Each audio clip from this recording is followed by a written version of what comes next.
2013's been a great year for all of us. Got a couple things ideas. Get out of my office.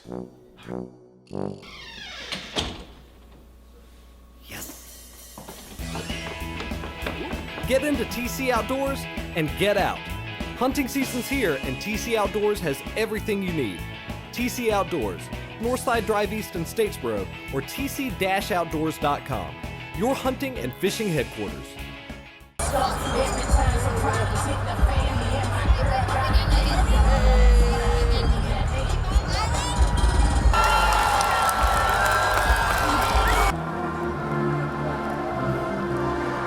As we prepare for another meeting between the hedges, let all the Bulldog faithful rally behind the men.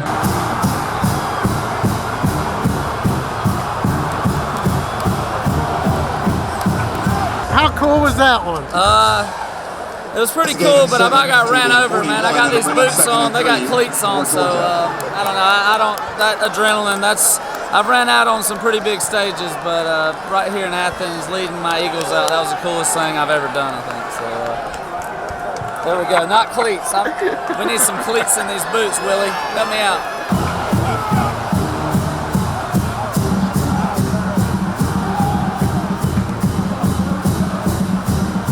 And welcome to the Georgia Southern post-game wrap-up show. I'm your host, Josh Aubrey. Joining me is Mike Anthony. Kind of depressing here. We're at Sanford Stadium where the Georgia Southern Eagles come up just short, falling in overtime to the Georgia Bulldogs. And Mike, 23-17 is the final score. It's tough to come this close to beating Georgia. Had it right there in your hands, and to see it slip away. You saw the players.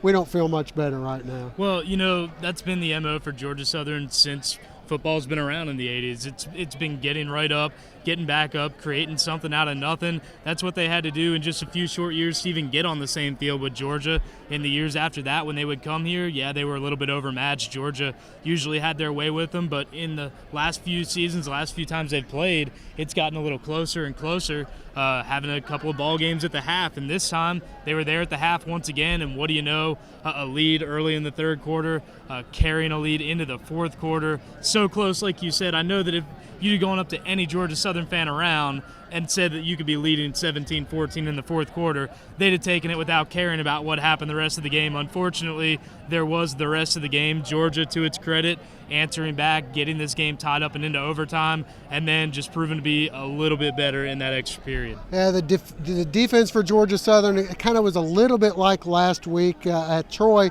in that they gave up that early touchdown and then really settled down, scooped and scored a touchdown just like they did last year. And I think, if anything, you can take away from this is the Georgia Southern defense is for real this year. It definitely is for real, and the Georgia defense also for real. I think most people would have figured that Georgia Southern's offense, as explosive as it is, was going to have trouble moving the ball against the Bulldogs. Indeed, they did. Another rough night for a lot of the ball carriers, a lot of injuries there in the backfield along the offensive line, really making it tough to run, and the defense had to pick up the slack. They allow that touchdown in the first drive of the game, but then force a big turnover in the first quarter when it looked like Georgia might be running away with it, and then giving the team the lead in the second half. A couple of big plays there in the second half. I don't know if you were able to catch it up in the press box or how much talk there was up there, but down on the field it was pretty obvious. They blew the whistle before they were the punt returner had caught the ball. It seems like that could have been an inadvertent whistle that really turned things around, because it ends up a fumble, ends up in points for Georgia. They ended up going to a review, and in a review you're not going to be able to take into consideration that the whistle was blown beforehand. You could see Coach Fritz was very, very emotional and frustrated with that play. I guess the best you could say about the call there is that technically it could have been right. Georgia Southern did muff the kick. Georgia did recover pretty cleanly. If not for the whistles, that's probably how the play should have gone. But as loud as Sanford Stadium was, with Georgia fans and with Georgia Southern fans really making themselves known tonight, you could even hear it up in the press box.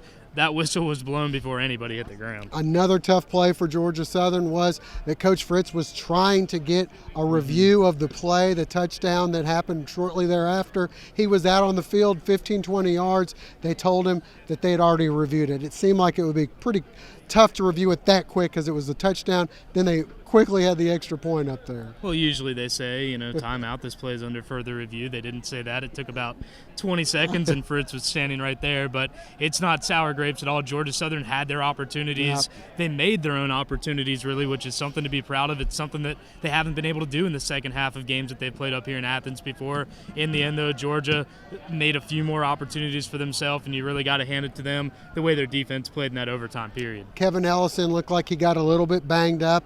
They went with Fabian Upshaw. He had been moving the ball, but I don't know that if all things were equal, you wouldn't have wanted Kevin Ellison out there at the end of the game.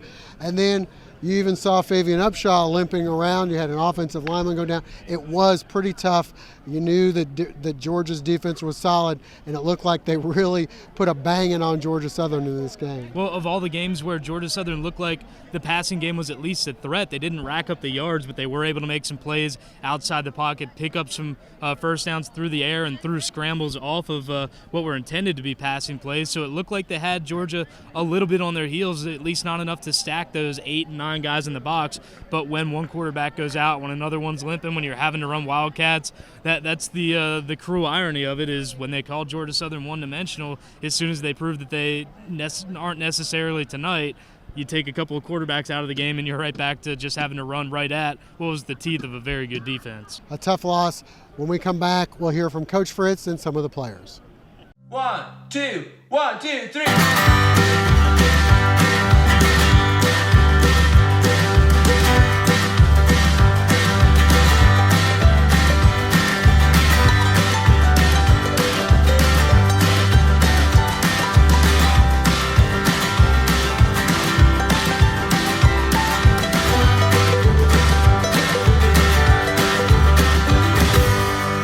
The Sir Shop, Statesboro's finest men's fashions. Proud of our guys. I thought our guys really came out and competed. Don't know how great we played, but I thought we really competed and had some opportunities, and unfortunately things just didn't go our way. So, but it was I thought our defense played lights out, did an excellent job during the course of the game, and it was just one of those games. We had some opportunities, just didn't quite get it done. Coach, a big turning point in the game. It was obvious a whistle was blown before our guy receives the punt. What did they tell you about on that play? What did the officials say? Well, it's a different way they can interpret it, and they felt like it was an immediate recovery. The whistle was clearly blown. Sometimes that's called inadvertent whistle. It's a do-over because maybe people stopped playing. But that's what the call was. I saw the guy go over there to tell the ref that he'd blown an inadvertent whistle, and they goofed up, and but they went ahead and let the play stand. So disappointing. A little bit after that, you wanted a review. What happened on that play? I looked up, and it appeared to me that there was an incomplete pass on the touchdown, and I wanted to get a review, but they said they'd already reviewed it, and it was not an incomplete pass, and so they weren't going to give me the review.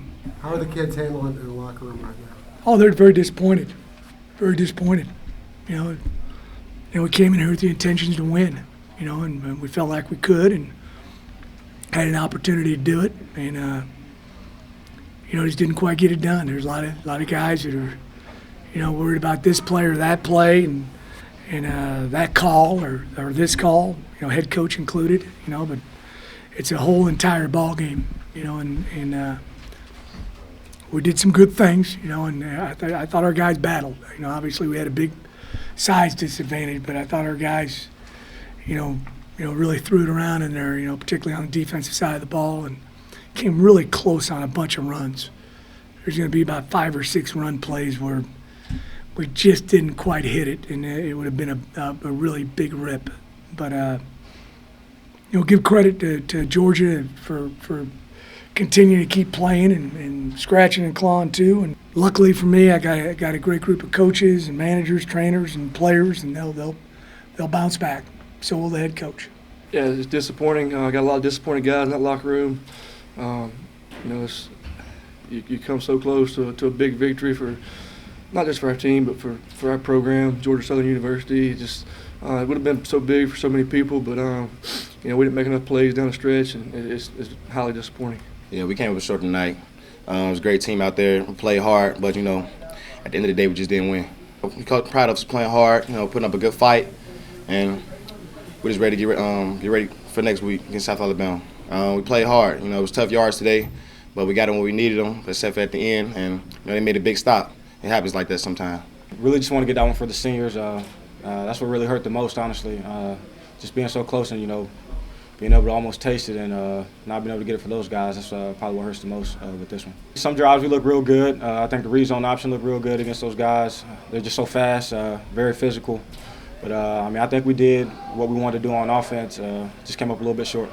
Well, no time for the Georgia Southern Eagles to hang their heads as they've got a big game at home as they'll be hosting South Alabama. And South Alabama's proven that they can play here in the Sun Belt. And I think the tough thing about this game coming up here is going to be right after Thanksgiving. And we know how the crowds are, and that's kind of tough. Plus, you're coming off this Georgia loss. You don't want a disappointing loss here to hurt you 2 weeks in a row. It'll be interesting to see how the Eagles respond to this, not just physically with the injuries that we saw today, but emotionally. This isn't like the 2013 game at Florida where it was at the end of the season. There was no postseason to look forward to. You could make it your Super Bowl back then. Not so this year. A big game, a tough loss, but you've got to go right back into conference play. 2 more conference games against South Alabama and Georgia State. They aren't going to threaten to win the Sun Belt, but they're teams that have given some scares to some teams that are pretty far up in those rankings. So Georgia Southern, they're going to have to bring their A game, or whoever they can get onto the field is going to have to bring their A game and see what they can do and try to get themselves into the best possible spot for a bowl. All right, well, for now, that'll wrap things up. For Mike Anthony, I'm Josh Aubrey. Thanks for joining us. Hope to see you next week at Paulson for Georgia Southern and South Alabama.